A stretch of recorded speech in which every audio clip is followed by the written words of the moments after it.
အားလုံးပဲမင်္ဂလာပါကျွန်တော်ဒီနေ့ဖတ်ပြမယ့်စာအုပ်လေးကတော့ဆရာမောင်ထွန်းသူဘာသာပြန်ထားတဲ့ Lisbon မှာတညဆိုတဲ့စာအုပ်လေးပါဒီစာအုပ်လေးရဲ့မူရင်းရေးသားသူကတော့ Eric Maria Remarque ဆိုတဲ့ဂျာမန်စာရေးဆရာတူပေါ့နော်ဒီစာအုပ်ရဲ့နာမည်အရင်ပေါ့နော်နာမည်နာမည်ရင်းကလည်းဒါ The Night in Lisbon ပေါ့ဒါ Lisbon မှာတညဆိုတဲ့ဘာသာပြန်စာအုပ်လေးကိုကျွန်တော်ဒီနေ့ဖတ်ပြပါမယ်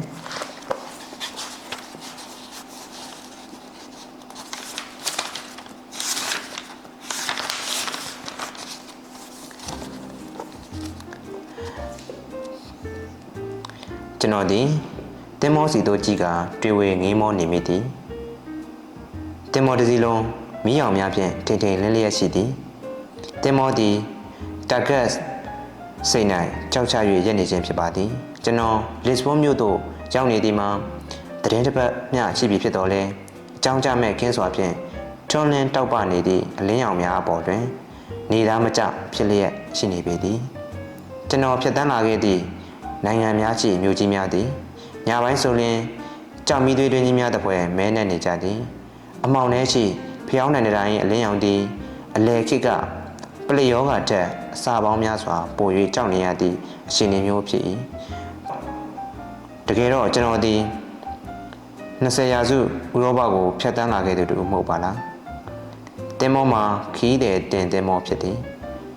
ကုန်ပစ္စည်းများလည်းတင်ထားပြီးပြီနောက်တစ်ရက်မွန်းလွဲပိုင်းတွင်ထွက်လိမ့်မည်ဟုသောအချက်ကိုလည်းကျွန်တော်သိထားသည်ထင်ထင်ကြီးနေသောလျှက်စစ်မီလုံးများအောက်တွင်အသားများငါးများစီတုပ်ကူးများပေါင်မုံများနှင့်ဟင်းသီးဟင်းရွက်ထုတ်ကြီးများကိုကရိန်းများနှင့်မရှိကတင်မောဝန်းထဲသို့ချပေးနေကြသည်တင်မောကုန်တင်ကုန်ချအလုပ်သမားများသည်ခီးတဲ့တို့၏ဝန်စီစလဲနှင့်ထုတ်ပိုးများကိုတွက်လက်ပေါ်ပါစွာထမ်းပိုးပြီးတင်မောကုန်းဘက်ပေါ်သို့ပို့ပေးနေကြသည်ပင်လယ်ခီးတစ်ခုထွက်ရန်အတွက်တင်မောပေါ်တွင်လိုအပ်သလိုကြိုတင်ပြင်ဆင်နေကြခြင်းဖြစ်ပေသည်တမန်ကျန်းစာ၏အဆိုအရကဘာပြက်ခါနီးရေကြီးချိန်နဲ့နိုအာနှင့်သူ့မိသားစုသည်သူတို့ဘာသာသူတို့တိဆောက်ခဲ့သည့်လှေကြီးတစ်စင်းနှင့်လွတ်မြောက်ကြောင်းခီးထွက်လာခဲ့ကြသည်နောက်ဆုံးတွင်ထိုလှေကြီးသည်ယခုအရှေ့တူရီနိုင်ငံအတွင်းရှိအာရာရတ်တောင်တန်း၌လှေဆိုင်ခဲ့ရသည်ယခုကျွန်တော်မျက်စိအောက်၌ရှိနေသောဤတင်မောသည်ကဘာပြက်ခါနီးခီးထွက်ရသည့်နိုအာ၏လှေကြီးနှင့်တူနေပါသည်အမှန်တော့လဲ1942ခုနေ့ဤလဤရက်များအတွင်းကဥရောပတိုက်ပတ်မှထွက်ခွာသမျှတင်မောတိုင်းသည်နိုအာ၏လှေကြီးနှင့်အတူတူပင်ဖြစ်သည်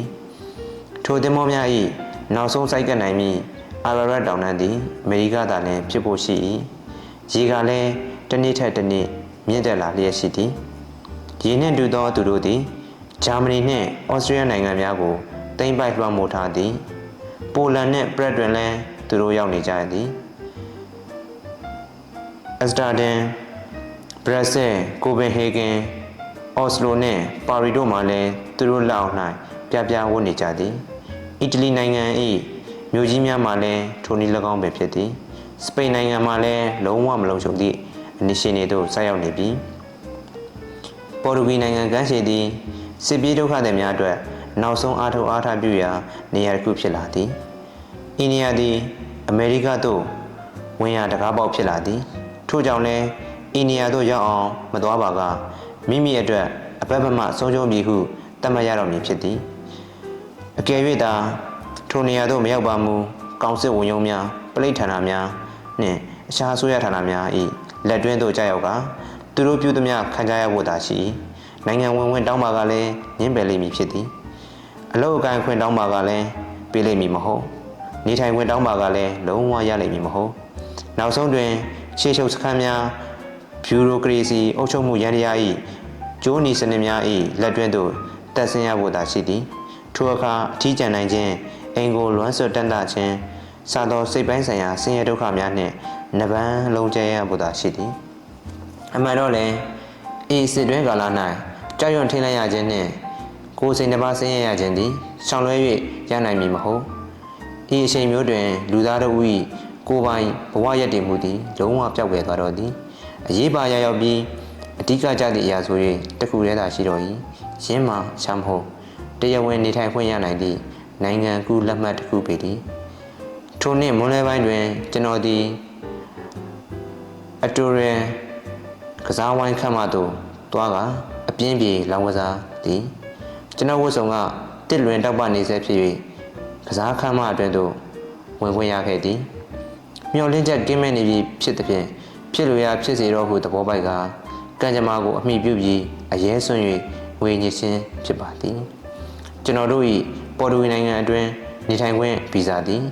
နောက်ရက်နိုင်ငံမျှကြားတွင်တက်တန်းကုန်ဆုံးတော့မည်ဖြစ်၏ရုနှင့်ကျွန်တော်တွင်တခြားနိုင်ငံများဝင်ရောက်ခွင့်ဗီဇာလည်းမရှိကြပါကျွန်တော်တို့သည်ရှေ့ရေးအစီအစဉ်ကိုပြင်သစ်နိုင်ငံ၌နေစဉ်ကလေးကရေးဆွဲခဲ့ကြခြင်းဖြစ်သည်နယူးယောက်မြို့သို့တင်မောဖြင့်လိုက်ပါသွားနိုင်မည့်နီလန်းများကိုအစွမ်းကုန်စ조사ကြံစ၍ရေးဆွဲခဲ့ကြခြင်းဖြစ်သည်ယခုတာဂတ်စိတ်၌ကြောက်ချထားသည့်တင်မောမှာကျွန်တော်တို့လှုပ်ထားသည့်စင်းတွင်နောက်ဆုံးတင်မောဖြစ်သည်သို့တော်လည်းကျွန်တော်တို့တွင်လက်မှတ်ခပြည့်ဖို့ဒေါ်လာ300ကျော်ခန့်လိုနေသည်လစ်ဘွန်တွင်ရောက်နေသည့်နိုင်ငံသားတစ်ယောက်အဖို့လောင်းကစားပွဲတွင်ဝင်၍ကစားပြီးငွေရှာသည့်နီးမှတပါအခြားနီးလန်းကလည်းမရှိထို့ကြောင့်လည်းကျွန်တော်သည်လက်မခလိုငွေကလေးရလိုရညာသပြောဖြင့်ကစားဝိုင်းတွင်ဝင်၍ကျဲကြည်ရခြင်းဖြစ်သည်တကယ်တော့ကျွန်တော်သည်နိုင်သည့်တိုင်အောင်ဤစိတ်ကူးသည်အတိတ်ပဲကင်းမဲ့သောစိတ်ကူးဖြစ်သည်ရေပွဲကောင်းလောက်အောင်ယူမိုက်သောစိတ်ကူးလည်းဖြစ်သည်အကယ်၍နိုင်ခဲ့ပါမူကားကျွန်တော်တို့သည်တင်မောပေါ်သို့ရောက်သွားကြဖို့ရှိသည်ဤသို့ဆိုရင်အလွန်အောင်ဝယ်ကောင်းသည့်ထူးကဲသောဖြစ်ရတစ်ခုဟုဆိုရပါလိမ့်မည်သို့တော်လည်းကျွန်တော်တို့ရဲ့အလုပ်မှာမျှော်လင့်ချက်ကင်းမဲ့နေချိန်တွင်အဝယ်တည်းထူးကဲကဲဖြစ်ပေါ်လာမည့်လားလာပေါ်မျှော်၍ဘေးရန်တည်းနှင့်ရင်ဆိုင်နေရခြင်းသာဖြစ်ပါသည်တကယ်တော့ကျွန်တော်တို့၏ယုံကြည်ချက်သည်ခိုင်မာမှုရှိသည်မဟုတ်ကျွန်တော်တို့လက်ထက်တွင်ရှိနေသမျှလက်ကျန်ငွေ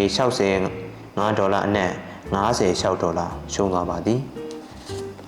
ဒီနေ့တော့လောက်ပါပဲနောက်ရက်ဒီမှာကျွန်တော်ထပ်ပြီးတော့မှနောက်တစ်ပိုက်ကိုထပ်ပြီးတော့ဖတ်ပြပါမယ်အားလုံးကျေးဇူးတင်ပါတယ်နောက်ပိုက်ကိုကျွန်တော်တို့